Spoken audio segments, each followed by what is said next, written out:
का फ्रिज है, ये स्टिकर लगा हुआ है। कूलिंग वूलिंग कर रहा है बट कम कर रहा है।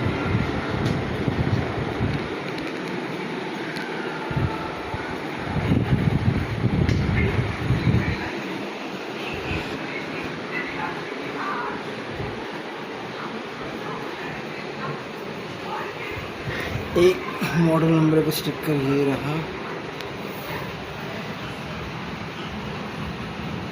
कंप्रेसर नंबर, फिल्टर से गैस लीक है।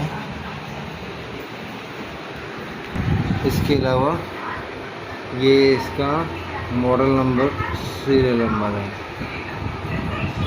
जैसे बताया था कि ये मॉडल नंबर, सीरियल नंबर है। और वाल लगा दिए हैं, पिन वाल भी लगा दिया है, वेल्डिंग वेल्डिंग सब कर दी है। और ये वैक्यूम हो रही है, ये वैक्यूम करूँ कंप्रेसर से।